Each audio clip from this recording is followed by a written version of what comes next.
हनुमान चालीसा का द्वितीय दोहा। बुद्धिहीन तनु जानिके सुमिरो पवन कुमार, बल बुद्धि विद्या देहु मुहि, हरहु कलेश विकार।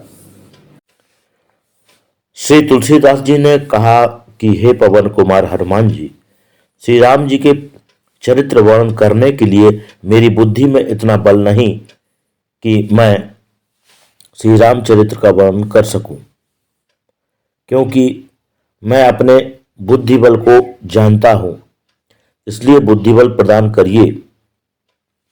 अनंत अपार श्री रामचरित्र का वर्णन इस अल्पायु तन अर्थात शरीर से नहीं हो सकता, किंतु जितना भी वर्णन कर सकता हूं उतना बल तो शरीर में भी चाहिए। इसलिए तन बल भी प्रदान करिए। तन बल और बुद्धि बल दोनों ही चाहिए। हे पवन पुत्र, आप तो बल बुद्धि निधान हैं। तन बल और बुद्धि बल दोनों ही आप ही दे सकते हैं, ऐसा समझकर ही आपका स्मरण कर रहा हूं। तन बल भी हो और बुद्धि बल भी हो, किंतु काम क्रोध मोह ममता आदि मानसिक विकार जागृत हो जाएंगे तो श्री रामचरित्र वर्णन नहीं हो सकेगा। इसलिए मन में जागृत होने वाले विकारों को भी शांत कर दीजिए, मानसिक विकारों का हरण कर दीजिए। श्री राम जी के गूढ़ चरित्रों का वर्णन करने के लिए शारीरिक बल, बुद्धि बल तथा विकार रहित मन की आवश्यकता है। इसलिए बल, बुद्धि और विद्या तीनों को प्रदान कीजिए। तुलसीदास जी महाराज ने अपने गुरुदेव के चरण कमलों की रज से अपने मन दर्पण को पूर्ण रूप से इतना निर्मल कर लिया है कि भगवान श्री राम का प्रतिबिंब उनके हृदय में प्रकट हो गया। भगवान श्री राम के सभी लीला चरित्रों का पूर्णाविर्भाव हो रहा है, किंतु इस संसार के पाप ताप तप्त दुर्बुद्धि दारिद्र संतप्त मोह मायाग्रस्त स्त्री पुरुषों को भी भगवान की शरण प्राप्त हो जाए तथा इन कलयुगीन स्त्री पुरुषों का भी कल्याण हो जाए। इसलिए दया विभूत हृदय से भगवत चरित्र प्रकट करके सभी का भी कल्याण करवाना चाहते हैं। मन बुद्धि में स्थित भावों को व्यक्त करने के लिए वाणी भी चाहिए। वाणी की अभिव्यक्ति के लिए विवेकिनी बुद्धि भी चाहिए।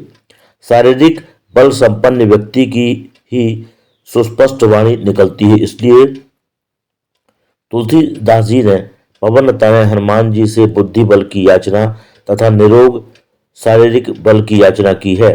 बल बुद्धि विद्या देहु मुहि, संसार के कर्तव्य पालन के लिए और धर्म पालन के लिए भी बल बुद्धि विद्या की आवश्यकता होती ही है। सांसारिक व्यावहारिक जीवन में धन एकत्रित करने के लिए शारीरिक बल की आवश्यकता होती है। सांसारिक व्यावहारिक कर्तव्य तथा स्वधर्म पालन के लिए कर्म प्रधान बुद्धि की आवश्यकता होती है। स्वकर्तव्य निर्वाह के लिए सांसारिक कलात्मक विद्या की आवश्यकता होती है, किंतु तुलसीदास जी ने हनुमान जी से सांसारिक भोग्य पदार्थों को भोगने के लिए तन बल की याचना नहीं की। सांसारिक यश वैभव प्रभाव प्रतिष्ठा प्राप्त करने के लिए बुद्धि और विद्या की याचना नहीं की है। तुलसीदास जी ने पवन नंदन से सांसारिक विषय वासनाओं से विमुक्त कराने वाली परमात्मा ज्ञान संबंधिनी विद्या की याचना की है। भगवत चरित्र को प्रत्यक्षवत हृदय में दर्शन प्राप्त करने के लिए मोक्षदायिनी पराविद्या की याचना की है। भगवत ध्यान कारिका पराविद्या रूप भगवती वाणी की अभिव्यक्ति के लिए ही निरोग शारीरिक बल की याचना की है।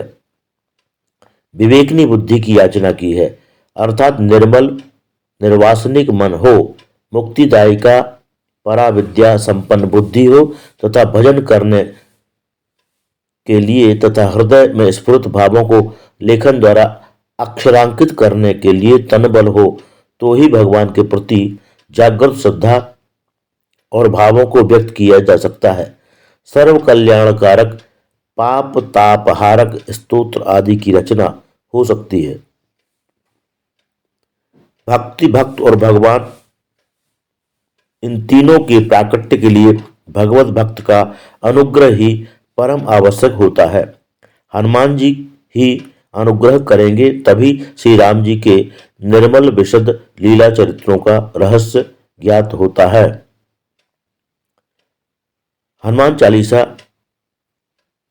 पर प्रवचन आचार्य श्री बृजपाल शुक्ल, वाचक स्वर अखिलेश उपाध्याय।